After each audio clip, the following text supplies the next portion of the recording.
अस्सलामुअलैकुम dear students. तो आज के इस लेक्चर में एक्सरसाइज 5.3 11th क्लास की जो नेशनल बुक फाउंडेशन की न्यू बुक है, इसकी एक्सरसाइज 5.3 इसका मैं कंप्लीट सोल्यूशन करवाऊंगी। आसान सी छोटी सी एक्सरसाइज है। एक्सरसाइज 5.1 और 2 इससे प्रीवियस पहले मैं कंप्लीट करवा चुकी हूँ प्रीवियस लेक्चर्स में। तो ये उसी की 5.2 और 5.1 की एप्लीकेशंस हैं इस एक्सरसाइज में। तो देखें क्वेश्चन नंबर 1, सारे क्वेश्चंस बिल्कुल सेम हैं, एक ही मेथड से हमने करने हैं। The volume of a drinking water बोतल इज 120 क्यूबिक सेंटीमीटर। एक ड्रिंकिंग वाटर बोतल है जिसका वॉल्यूम कितना है 120। तो मैंने स्टार्ट में लिख लिया, गिवन क्या है, वॉल्यूम 120 है। द बोतल is 7 centimetre large than its width. बोतल जो है उसकी जो लंबाई है वो लार्ज है 7 टाइम उसकी विड्थ के, चौड़ाई की। तो यहाँ से हम ये लिख सकते हैं इस तरह, L is equal to 7 plus W, क्योंकि 7 टाइम लेंथ जो है वो लार्ज है उसके विड्थ से, तो L किसके इक्वल होगा 7 प्लस W। इसके बाद देखें, and 6 time longer then it is tall, उसकी जो हाइट है वो 6 टाइम लॉन्गर है।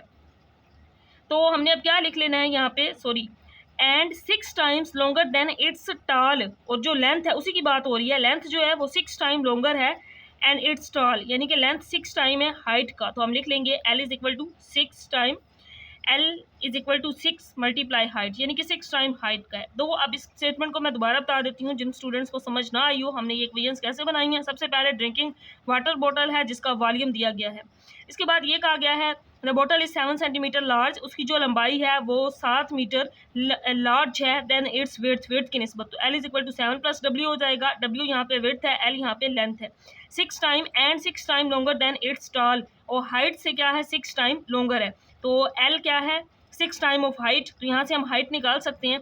बेसिकली यहाँ पे एक फार्मूला है जो हमने यूज़ करना है डायमेंशन फाइंड करने का।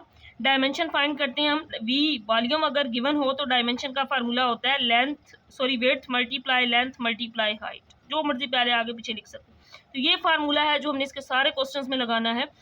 तो अब देखते हैं इसके बाद ये कहा गया फाइंड द डायमेंशंस। तो डायमेंशंस फाइंड करने यानी कि हमने विड्थ लेंथ और हाइट ये सारी चीज़ें फाइंड करनी है। अगर हमें विड्थ पता चल जाए तो यहाँ से हम लेंथ भी निकाल सकते हैं, वॉल्यूम पहले ही गिवन है, और यहाँ से हम हाइट भी निकाल लेंगे। देखें यहाँ पे ये 6 इधर मल्टीप्लाई था, इधर आके डिवाइड, हम हाइट निकाल सकते हैं। So height is equal to L over 6 हो जाएगा। L यहाँ पे हम निकाल चुके हैं, L किसके इक्वल है 7 प्लस W ओवर 6 आ जाएगा इज इक्वल टू हाइट। अब हम वो फार्मूला डायमेंशंस का लगा लेंगे। वॉल्यूम किसके इक्वल होता है width multiply length multiply height. तो विड्थ W के एक और चीज़, यहाँ पे W पे कोई कंडीशन नहीं थी तो W विड्थ के ही इक्वल होगी। यहाँ पे W इसी तरह लेंथ किसके इक्वल है 7 प्लस विड्थ के, और हाइट क्या है 7 प्लस W ओवर 6। तो यहाँ पे इनकी वैल्यूज पुट कर लेंगे। अब इनको सिंप्लीफाई कर लेंगे। तो यहाँ पे ये 6 डिवाइड था, इधर आके मल्टीप्लाई 120 के साथ, बाकी इन वैल्यूज़ को अंदर मल्टीप्लाई कर लेना है। तो पहले मैंने यहाँ पे इस W को कर लिया, तो 7W प्लस W स्क्वायर, और यहाँ पे 7 प्लस W इसी तरह आ गया। अब इसको मल्टीप्लाई कर लेंगे। तो नेक्स्ट स्टेप में मैंने इसी तरह मल्टीप्लाई किया 7W को अंदर दोनों के साथ और W स्क्वायर को दोनों के साथ, तो ये वैल्यू आ गई। अब इसको नेक्स्ट पेज पे मैंने लिख लिया है। यहाँ पे जो वैल्यू बनी थी ये बनी थी W cube plus 14W square plus 49 omega. 720 को इस साइड पे ले आएंगे, इधर आकर माइनस हो जाएगा, इक्वल में 0 रह जाएगा। अब यहाँ से विड्थ है ना W हम फाइंड कर लें तो हम लेंथ भी फाइंड कर सकते हैं। W के लिए हमें यहाँ पे वैल्यू पुट करनी पड़ेगी कि ये बेसिकली एप्लीकेशन ही रिमाइंडर थ्योरम की है कि इसके अंदर क्या पुट करें कि हमारे पास यहाँ पे सबसे पहले तो हमने इसको पॉलिनोमियल P ऑफ W लिख लिया। क्या पुट करें W की वैल्यू कि इसका आंसर 0 आए। तो आपने 1 2 3 4 इस तरह इन नंबर्स को चेक करते जाना है। तो W जो है ये 5 पे आके 0 हो जाता है जब 5 पुट करें। तो यहाँ 5 क्यूब हो जाएगा, यहाँ 5 का स्क्वायर, यहाँ पे 5 माइनस 7 25 क्यूब 125, 5 स्क्वायर 25 मल्टीप्लाई 14 350, 49 को 5 से करेंगे 245 माइनस 720 आ जाएगा। यहाँ पे आप सिंप्लीफाई करेंगे तो ये 0, इसका मतलब है ये 0 किस पे आया, W जब कितना था 5 था, तो इट मीन्स विड्थ की वैल्यू कितनी आ गई 5 आ गई। लेंथ किसके इक्वल था 7 प्लस W, हम स्टार्ट में लिख चुके हैं। यहाँ पे W की वैल्यू पुट कर देंगे विड्थ की, तो 12, लेंथ का आंसर क्या आ गया 12। अब हमने हाइट फाइंड कर लेनी है। हाइट का अगर मैं फार्मूला दिखाऊं, स्टार्ट में मैंने ये लिखा था हाइट किसके इक्वल थी 7 प्लस W ओवर 6। तो यहाँ पे अब हमने विड्थ की इसकी वैल्यू पुट की, 7 प्लस W 5 आया था डिवाइडेड बाय 6, तो 12 ओवर 2, 6 2 द 12। तो यहाँ पे हम लिख लेंगे कि हाइट की वैल्यू कितनी आ गई है 2। तो लेंथ विड्थ और हाइट ये 3 चीज़ें हमने फाइंड करनी थी, तो ये हमने फाइंड कर ली हैं। इसके बाद क्वेश्चन नंबर 2 बहुत आसान सा सिंपल सा क्वेश्चन है। In a cricket match season the number of tickets sold during the match can be calculated by. Cricket match के दौरान जो टिकट्स हैं क्रिकेट की मैच की वो सोल्ड होती हैं, वो उनकी कैलकुलेटेड बाय ये इक्वेशन गिवन है T of x x cube minus 12x square plus 48x plus 74। सबसे पहले मैंने इसको लिख लिया, where x is the number of games played. X क्या है कि कितनी नंबर ऑफ गेम्स खेली गई हैं। Find the number of tickets sold during the 12th game of the cricket season. अगर x की वैल्यू 12 हो तो फिर कितनी टिकट सोल्ड हुई हैं वो हमने फाइंड करनी है। तो टी ऑफ एक्स जो पोलिनोमियल गिवन थी इसको लिख लेंगे। अब इसके अंदर जहाँ जहाँ x है वहाँ पे 12 पुट कर देंगे, क्योंकि यहाँ पे ये कहा गया था कि 12th game of the cricket season. तो फिर टिकट्स मालूम करें कि कितनी सोल्ड हुई। यहाँ पे 12 आ जाएगा, 12 क्यूब यहाँ पे 12 का स्क्वायर 48 और x के साथ 12 प्लस 74। 12 का क्यूब ये आ जाएगा यहाँ पे 144 मल्टीप्लाई 12 ये आ जाएगा 1728। ये प्लस माइनस में तो कैंसिल आउट, सिंप्लीफिकेशन आपके सामने है, इजीली कर सकते हैं आप लोग। इन दोनों वैल्यूज़ को जब ऐड कर लेंगे तो इसका आंसर आ जाएगा 650। इसका मतलब है T12 पे इसका आंसर 650 टिकट्स जो हैं वो सोल्ड हुई हैं, तो ये इसका आंसर होगा। इसके बाद क्वेश्चन नंबर 3 जो कि सेम क्वेश्चन नंबर 1 की तरह है। अब इसको सिंप्लीफाई करते हैं। पहले स्टेटमेंट को देखते हैं। रेक्टेंगुलर सॉलिड है द वॉल्यूम। तो यहाँ पे गिवन क्या है, रेक्टेंगुलर सॉलिड है जिसका वॉल्यूम मैंने सबसे पहले लिख लिया 144 है। अब इसके बाद ये कहा गया है the width is twice the height. Width क्या है, हाइट का ट्वाइस है, तो डब्ल्यू किसके इक्वल हो जाएगा 2h के। इसके बाद अगली कंडीशन ये है and the length is 2 units more than the width. Length क्या है, 2 यूनिट्स मोर देन विड्थ है, तो हम लिख सकते हैं लेंथ क्या है 2 यूनिट्स है और विड्थ का ये 2 units more than width. Length is 2 units more than width, तो विड्थ की वैल्यू हम पहले निकाल चुके हैं 2h। Length is 2 units more than है इस वजह से प्लस, मोर देन विड्थ, तो विड्थ का आंसर w का आंसर 2h था, इस वजह से यहाँ पे 2h पुट कर दिया। हाइट यहाँ पे हाइट के इक्वल है, उस पर कोई कंडीशन नहीं थी। Find the diameter. डायामीटर का मतलब क्या होता है, हमने विड्थ लेंथ और हाइट फाइंड करनी है, वॉल्यूम गिवन हो तो वही फार्मूला हमने यहाँ पे लगा लेना है, length multiply width multiply height. अब वॉल्यूम यहाँ पे पुट कर देंगे 144। लेंथ कितनी है 2 + 2h है, विड्थ यहाँ पे 2h, इसको पुट कर दिया h, हाइट के ही इक्वल है। अब यहाँ पे इसकी सिंप्लीफिकेशन, यहाँ से मैंने पहले 2 कॉमन ले लिया, 1 + h रह गया, यहाँ से 2 कॉमन h और h स्क्वायर हो गया। यहाँ पे 2 2s are 4, 144 डिवाइडेड बाय 4 किया तो आंसर 36 आ गया। पहले 2 के टेबल में कटिंग कर ली, 2 2s are 4 और 2 7s are 14 और 2 2s are 4, फिर again 2 1s are 2, 2 3s are 6 और 2 6s are 12, यानी कि 36 कर लेना है। यहाँ पे आपने कटिंग करने के बाद 36 आ जाएगा। यहाँ पे h स्क्वायर और 1 + h रह गया, तो इसी को मैंने यहाँ पे अगेन लिखा है। आप मल्टीप्लाई कर देंगे h स्क्वायर को अंदर, तो पहले h³ + h स्क्वायर 36 इधर आके माइनस इक्वल में 0 आ जाएगा। अब यहाँ पे इसको पॉलिनोमियल फॉर्म में लिख लेते हैं कि पी ऑफ एच ये है। अब इसके अंदर एच की क्या वैल्यू पुट करें कि इसका आंसर 0 आ जाए। अब 36 है यहाँ पे, तो हमने एच की वैल्यू 3 पुट करनी है, तो आंसर 0 आ जाएगा। आप 1 2 पे चेक करेंगे 0 नहीं आएगा, फिर आपने इसी तरह 3 पुट कर लेना है। अब यहाँ पे जब 3 पुट करेंगे 3 का क्यूब हो जाएगा, 3 का स्क्वायर ये 36, तो 27 + 9 36 - 36, यानी कि पी ऑफ 3 पे आंसर 0 आ गया। तो हाइट की वैल्यू कितनी हुई, क्योंकि एच हमने 3 पुट किया है ना, तभी 0 आया है रिमाइंडर।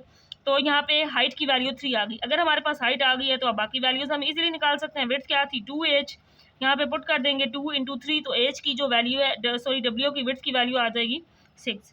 अब लेंथ भी फाइंड कर सकते हैं। लेंथ क्या थी 2 यूनिट्स मोर देन विड्थ, तो यहाँ पे ये फार्मूला जो मैंने स्टार्ट में डिटेल से बताया है। अब यहाँ पे h की वैल्यू पुट की 3 2s are 6 6 और 2 8, तो यहाँ पे लेंथ की वैल्यू आ जाएगी 8। तो इसके साथ ही ये क्वेश्चन कंप्लीट हो गया है। अगला क्वेश्चन भी बिल्कुल सेम ऐसा ही है, इसको करते हैं question number 4। The volume of a rectangular solid is 2475। तो सबसे पहले मैंने यहाँ पे लिख लिया वॉल्यूम कितना है, ये 2475 cubic unit. The length of the box is 3 unit more then the twice. पहले तो हम यहाँ तक देखते हैं इस कंडीशन को, length of the box is 3 unit more, तो क्या है 3 unit, L is equal to 3 unit more than किससे है, the width of the box, box की विड्थ के ट्वाइस है, ट्वाइस है ना विड्थ के बॉक्स की, तो L is equal to 3 + 2W। इसको दोबारा बता देती हूँ, length of the box is 3 time 3 units more, 3 units more है किससे, ट्वाइस ऑफ द विड्थ, तो L is equal to 3 + 2W, ये कंडीशन बन गई। हाइट पे कंडीशन क्या है, the height is 2 unit less than width, height जो एज है वो 2 यूनिट लेस है विड्थ के, तो एज किसके इक्वल आ जाएगा W - 2 के। विड्थ यहाँ पे विड्थ के इक्वल है, तो हमने डायमेंशंस फाइंड करने हैं, वही formula V is equal to length multiply width multiply height. अब यहाँ पे इन वैल्यूज़ को पुट कर देंगे, वॉल्यूम की वैल्यू यहाँ पे पुट कर देंगे, लेंथ 3 + 2W, विड्थ के ही इक्वल है। हाइट पे कंडीशन क्या थी W - 2 है। तो अब यहाँ पे पहले मैंने इस W को इसके साथ मल्टीप्लाई कर लिया, तो ये 3W बन गया प्लस 2W², W-2 को इसी तरह लिख लिया। अब यहाँ पे इन दोनों फैक्टर्स को मल्टीप्लाई करने के बाद ये इक्वेशन बन गई है 2W³ minus W² minus 6W। अब इसको इस साइड पे ले आएंगे, ये इक्वल में 0 रह जाएगा, ये वैल्यू इधर आके माइनस हो जाएगी। तो इस तरह से ये इक्वेशन बन गई। अब W की वैल्यू इसके अंदर क्या पुट करें कि ये 0 आ जाए, ये पोलिनोमियल P ऑफ W के इक्वल इसको लेट कर लिया है मैंने। अब यहाँ पे देखें, ये जो फैक्टर होता है ना, इससे हम देखते हैं कि हम इसके अंदर क्या पुट करें। तो ये फैक्टर किस किस नंबर पे डिवाइड होता है, 1, 3, 5, 9 और 11 पे। तो अगर आप इसके अंदर 1 पुट करें, फिर 3, फिर 5, फिर 9, तो ये 0 नहीं बनता, तो 11 पे ये 0 बन जाता है। तो इट मीन्स यहाँ पे W की जगह 11 पुट करेंगे तो यहाँ पे इसका रिमाइंडर 0 आ जाएगा। इट मीन्स यानी कि W जो विड्थ है वो कितना, इसकी वैल्यू आ गई 11 आ गई। तो अब हम बाकी वैल्यूज़ फाइंड कर सकते हैं इजीली। ये सारे स्टेप्स मैंने बताए नहीं हैं, ये सिंप्लीफिकेशन बड़ी आसान सी आप लोग इजीली कर सकते हैं, आपके सामने है। तो लेंथ क्या है, 3 + 2W था, और हाइट क्या थी, W-2 थी। अब यहाँ पे W की वैल्यू 11 पुट की, 22 + 3 तो 25 इसका आंसर आ जाएगा।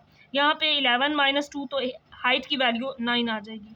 इसके बाद क्वेश्चन नंबर 5 है। क्वेश्चन नंबर 5 थोड़ा सा चेंज है। अब इसमें दो चीज़ें पूछी गई हैं, देखते हैं कौन कौन सी।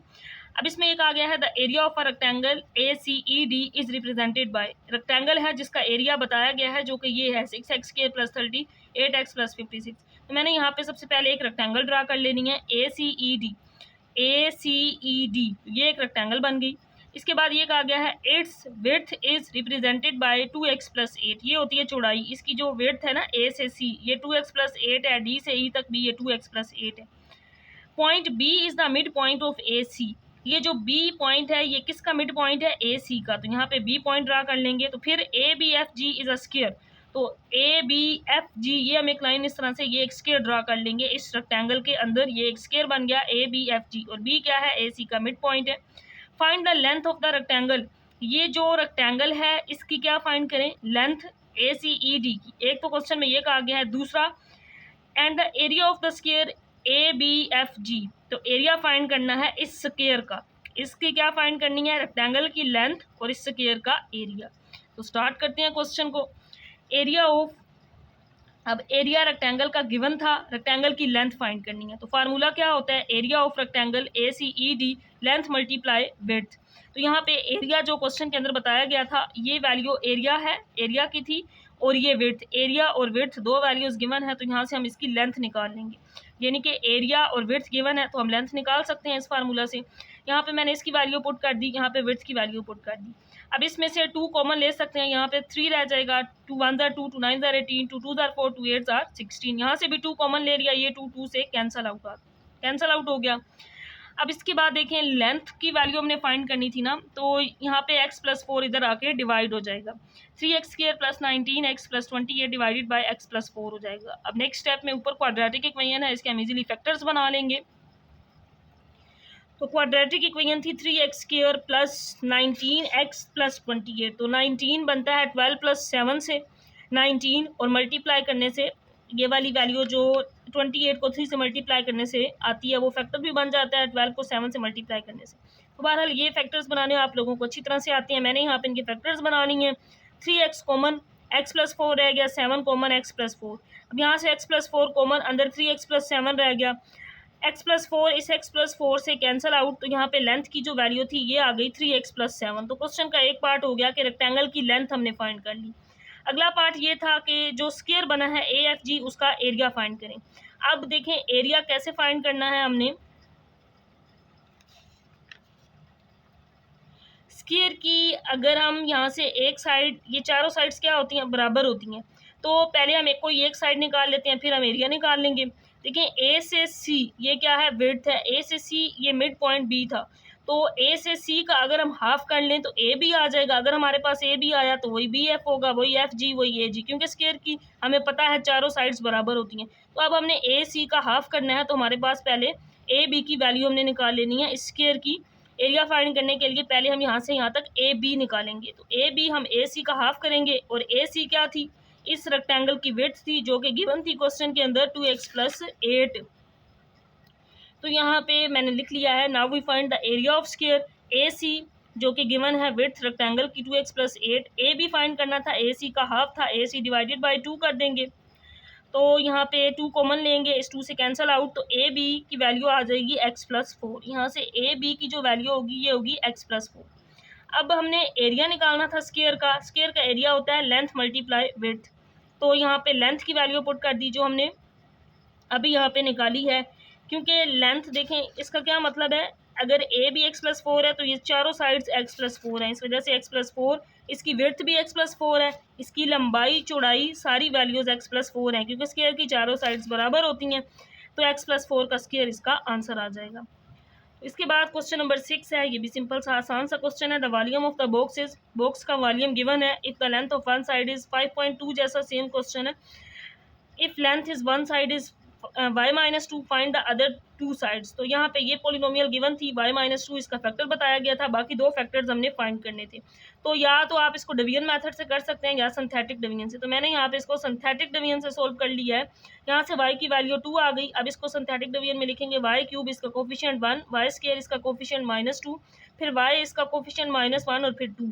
तो पहली वैल्यू को एज इट इज़, क्योंकि y2 था, y-2 इसका फैक्टर था, तो y की वैल्यू 2 है, इससे हल कर लेंगे। 1 इसी तरह 2 1 2, -2 + 2 0, 2 0 0, -1 + 0 -1, -1 को 2 से मल्टीप्लाई करेंगे -2, तो यहाँ पे अब ये रिमाइंडर 0 आ गया। ये y² की वैल्यू होती है, ये y की होती है, फिर ये कांस्टेंट होता है। इस तरह से ये क्वाड्रेटिक इक्वेशन बनती है। अब यहाँ पे तो y 0 है, y² -1 है, तो y² -1 को ये फार्मूला हम जानते हैं कि a² - b² हो तो ये इक्वल होता है a + b और a - b के। तो हम इसी तरह इसको लिख सकते हैं y + 1 और y - 1। लास्ट पे हम लिख देंगे other two sides are y + 1 and y - 1। तो एक साइड इसकी गिवन थी, बाकी दो साइड्स हमने फाइंड करनी थी, तो y + 1 और y - 1 इसके दो फैक्टर्स आ गए। तो इसके साथ ही चैप्टर 5 कंप्लीट हो गया है। एक्सरसाइज 5.3 इसकी लास्ट एक्सरसाइज थी, जिसका मैंने यहाँ पे कंप्लीट सोल्यूशन करवा दिया है। अल्लाह हाफिज़।